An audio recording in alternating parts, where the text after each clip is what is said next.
Their religion makes them feel entitled to eternal life and insists that those who do not follow will live forever in pain. They live their life claiming to know and have faith in an afterlife in God's grace, yet they mourn each other's death and weep as if they will never see them again. They say that others should live their lives by the rules of fabled stories from a distant past, while at the same time disregarding the rules themselves. They wage wars with those who believe other than them, and they kill in the name of an unscientific notion they call God.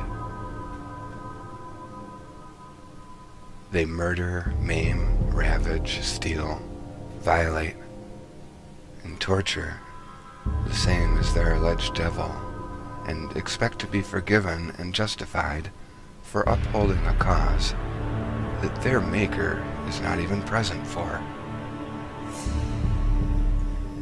They adapt everything about the universe to a belief they already possess, rather than weighing logic and direct observation to arrive at a conclusion that is objective and free of self-righteous opinion and hearsay. Rather than wonder what the universe and our existence truly is, they make the rules themselves and force the universe to conform to their ideology.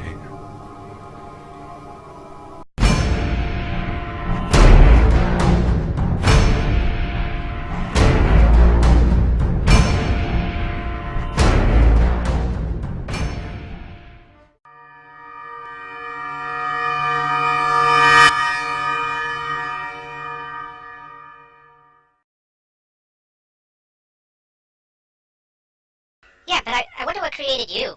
What? Jeffrey, nothing created me. Oh, wait a minute. So, you don't believe that anything created you? No, of course not. It's ridiculous. Oh, so you're an atheist.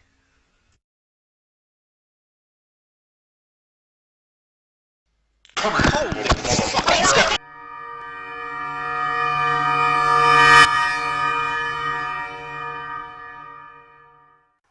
I don't really think that there's a specific argument I could give that would disprove the existence of a deity. Simply by being a deity, the way that many people describe it, it's not disprovable. I guess you'd say it's impossible to be disproven. So my favorite arguments would be the ones which simply discredit any arguments for it.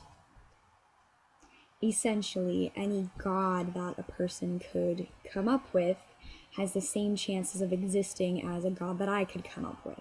Which brings me to my first favorite argument. I am a big fan of the flying spaghetti monster. Like, I think he's great. He's definitely touched me with his noodly appendage, and I really like the argument just because it's funny. And not only is it an argument for secularism and for the idea that if we give leeway to any religion, then religions will just step all over us, but it's also a really good argument about religion in general. I mean, basically, there's just as much evidence to prove that there is a flying spaghetti monster as there is to prove that there is a god. None. That's how much evidence. And that brings me to a more valid point, which is one of the biggest reasons that people will tell you they believe in a deity or they believe that their religion is the true one is personal anecdotes and personal relationship. Well, that's pretty easy to refute. I mean, everybody has a personal relationship with their deity or with their, what they believe is their afterlife. Like, they all have that emotional connection to their religion the same way you do. People who are Muslim have the same conviction with Allah. They have the same conviction with their beliefs as you do. Whether you're Hindu or Jainist or whatever the hell you are. You have the same conviction as somebody who has a completely different religion who will disagree with you on all levels. You can't give a feeling any weight as a gauge for fact. You just can't do it, especially when other people have the same feeling that leads them to a completely different conclusion. That means that the feeling is not telling you the truth. In fact, it points to the idea that the feeling is probably straight up lying to you. I can almost guarantee you that if there was a mad scientist out there who took a young child from a young age and raised them to believe in the flying spaghetti monster, they would have a personal relationship with the flying spaghetti monster. And they would have serious conviction for it. The next biggest argument you hear people saying about religion is that you can't explain all of the great things we have, you can't explain all of the joy and all of the wonders that exist in the world without supernatural reasons. That is just ridiculous. I mean, nobody would expect that a person would be able to understand the entire universe. Nobody expects that someday, and I mean, I guess people do, but definitely not today, that we just understand everything. There's going to be unexplainables. And since the beginning of time, well, since the beginning of man, we have had things we haven't explained, and we've given it to religion. We have something we haven't explained, we give it to religion. You know, the river's flooding. Oh, God's mad at us, obviously. What's that? You lost the war? God's mad at you. How does the sun rise and fall? Obviously, it's virgin hearts. So far, the only thing that has really accurately explained anything has been science. And every single day, there's more and more evidence that things that we used to explain away with religion actually have real reasons that we can observe that don't require any religion. Now, this is my personal belief, but I think that it's safe to assume, based on the track record of science, that everything can eventually be explained with science. Whether or not man will get that far is a good question, but it's all explainable in the realm of science. There's nothing that you have to give supernatural power to, because that's just an ignorant way of looking at things. You're saying, I don't have a reason to explain it, so I need to invent one. That's not creativity or open-mindedness. It's a lack of being able to accept that there's things that are out of your control or that are out of your knowledge. And to conclude it all, there are just a lot of reasons why a person would invent a religion. I mean, if you're looking at things scientifically and you're looking at things by an evolution standpoint, you know, it makes sense why we would create God. It makes sense why we would create an afterlife. Believing in an afterlife is in our genetics. Every animal, we all have an instinct to live. We all have a drive to survive. And we also have a drive to reproduce and all that stuff. And most animals, they have that drive to survive. However, they don't see far enough. They don't understand that their death is inevitable. They can't comprehend that idea. People are the only ones who have been able to do that so far. And so that's a pretty good reason why people are also the only ones who have created a religion and created an afterlife for their bodies to visit after they die. Because we have a problem with the end. And yet everything we really know has a beginning and has an end. Why would we be the exception? Where were we before we got here? We are just a speck of time. It's big. We have a beginning, we have an end, and then it ends. So you gotta enjoy this part, the middle part. Don't focus on the after part, because you don't know what's after there anyways. So why are you obsessing? Why are you wasting this time here? Anyways, those are my arguments. I hope you enjoy.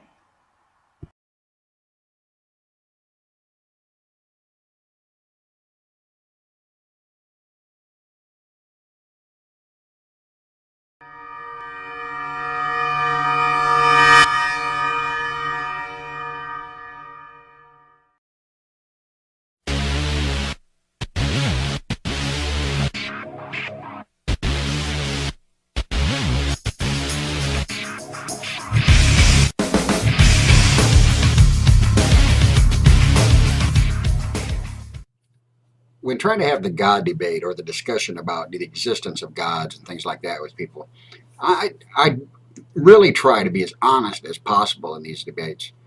And I don't feel like I'm always given, this the same in return. And I don't think it's, they're trying to be deceitful on purpose or dishonest on purpose. I don't think they always realize that they're doing it. And what I'm talking about is when they ask me, is it possible that God exists? Can you disprove that there's a God? Whatever. And when you're talking about something that's unfalsifiable, the honest position would be no, we can't disprove that don't exist. There's a slight possibility, just like there's a slight possibility that the ghosts of all the cats that have ever lived is floating around out in outer space somewhere undetectable to us. You can't disprove that they're not. So it's one of them things, and they take that as some kind of justification for their belief. And it always reminds me of this. What do you think the chances are of a guy like you and a girl like me ending up together? Well, Lloyd, that's difficult to say, and we really don't... Hit me with it. Just give it to me straight. I came a long way just to see you married. Just least you can do is level with me. What are my chances? Not good.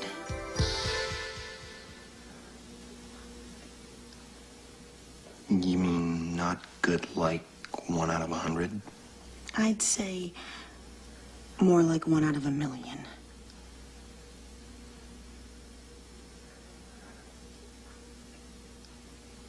So you're telling me there's a chance?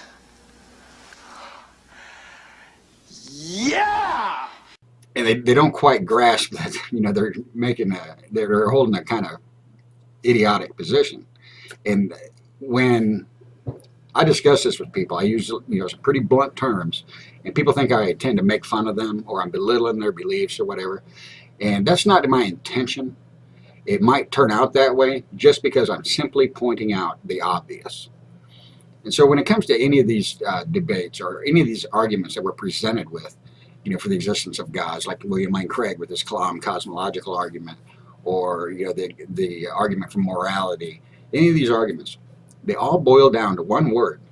And once that word is tossed out there, the argument ends either one of two ways. People have to accept the fact that they just lost the argument, or they get pissed because you're belittling their beliefs. And that word is magic. William Lane Craig wants to tell us that this uncaused cause is out there outside of time and space, and it's all great and good and justice and perfect and whatever. A beginningless, uncaused, timeless, spaceless, immaterial, enormously powerful, personal creator of the universe. But how did he create all this stuff? He used magic. Once you boil it down, so what he's talking about, he's got these long, big words that he wants to draw out and sugarcoat this definition, when all he needs to do is just say magic guy. There's a magic guy out there that does this stuff. That's basically all it is. Even the morality argument. He wants to try to posit that we get our morality from this God. Well, how do we get it? Is he emitting radiation that we're just absorbing, this magical radiation, or is it dripping off us like sweat? He's wiping his brow, dripping it down on us. How do we receive this morality that's, given to us by this guy? It's via magic. That's his delivery system. So you can boil it down every time to that, and that usually ends every argument just butt cold in its tracks. And so far, nobody's been able to give any evidence for magic at all. When we look back through history, we have all kinds of evidence where magic was the explanation, for lightning, things like that. And once, we get to a point where we actually understand what's going on, the naturalistic answer that we've come up with every time has always supplanted the supernatural answer. And not once has it been vice versa. Never has something that we've known or thought or suspected happened a certain way. Never has that ever been supplanted by magic. We think lightning comes from static electricity discharged between the clouds and the earth. But we don't see that that's actually wrong. It's actually some magic guy up in the sky throwing lightning bolts down at us. We never see that, not once, ever. There's no grounds to ever postulate magic as an answer for something that we don't know. So when we get to a point, when we boil all these arguments down, people want to boil them down to we get to a point where we don't know something, and that's when they try to deposit magic. Magic guy did it. That's my evidence for God. And that don't work. Once they posit Magic Guy did it, it's time for them to hit the bricks and jog on because the conversation's over and they just lost. Is there anybody listening? Is there anyone that sees what's going on?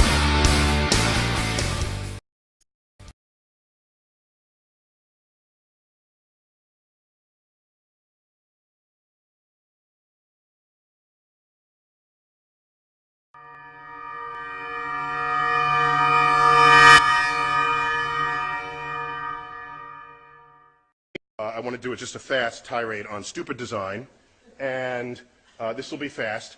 Look at all the things that just want to kill us, okay? Most planet orbits are unstable. Star formation is completely inefficient. Most places in the universe will kill life instantly. Instantly. There are people that say, oh, the forces of nature are just right for life. Excuse me. Just look at the volume of the universe where you can't live. You will die instantly. That's not what I call the Garden of Eden, all right? Galaxy orbits that we orbit once every couple 100 million years, you're bound to come close to a supernova that will wipe out your ozone layer and kill everybody on the surface who doesn't otherwise have dark skin, because your high energy rays will give you skin cancer. We're on a collision course with the Andromeda Galaxy. Gone is this beautiful spiral that we have. And, of course, we're on a one-way expanding universe as we wind down to oblivion, as the temperature of the universe asymptotically approaches absolute zero. That's the universe. Then Earth, volcanoes, tsunami just killed, I think that number's higher, up 200,000 people, floods, tornadoes. None of this is any sign that there's a benevolent anything out there. And this 90% should be 99%, as was earlier noted. That's of all life that has ever lived is now extinct. Inner solar system is a shooting gallery. Comets, asteroids, duck. And look how long it took to make multicellular life. Not from the beginning of the Earth. Life happened quickly, but not multicellular life. You needed your cyanobacteria to sort of crank on the oxygen, get the oxygen budget going. Then you could have that's sort of rocket fuel for multicellular creatures. But that took 3.5 billion years. That's hardly an efficient plan with us in mind. And in human beings, this is like the most tragic of them. I don't even include here the expression of free will where people want to kill each other. I'm talking about nature killing us without the help of human beings. Aggressive childhood leukemia, hemophilia, all of this. And we so much praise about the human eye, but anyone who's seen the full breadth of the electromagnetic spectrum will recognize how blind we are. Okay? And part of that blindness means we can't see, we can't detect magnetic fields, ionizing radiation, radon. We are like sitting ducks for ionizing radiation. We have to eat constantly because we're warm-blooded. Crocodile eat a chicken a month, it's fine. Okay? So we're always looking for food. These gases at the bottom, you can't smell them, taste them, you breathe them in, you're dead. Okay? So, I'm almost done. I'm sorry, I'm taking up your time here. So, and with the birth defects, most are unknown. Look at this. Others, it's like abuse and infection and stuff that human beings have something to do with. We have no idea. Oops, I pushed a button by accident, sorry. No idea. No idea. And, and birth defects are tragic. They're tragic, particularly if they happen to the family afflicted by it. And you just look at images of these aborted fetuses because of and most of these are stillborn, others are born with a heart outside the body. And so this is all simply stupid design. And the problem is, if you look for what is intelligent, and you can find some things that are just really beautiful and really, hey, that's a clever, the ball socket of the shoulder, and a lot of things you can point to, but then you stop looking at all the things that confound that revelation.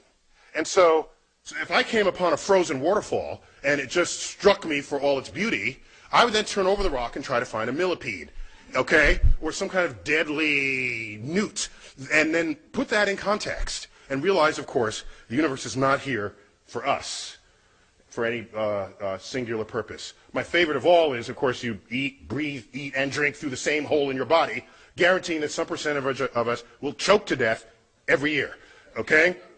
Imagine if you had a separate hole for breathing and eating and talking. That would be just really cool, right? You could drink, breathe, and just talk, and you would never choke, all right?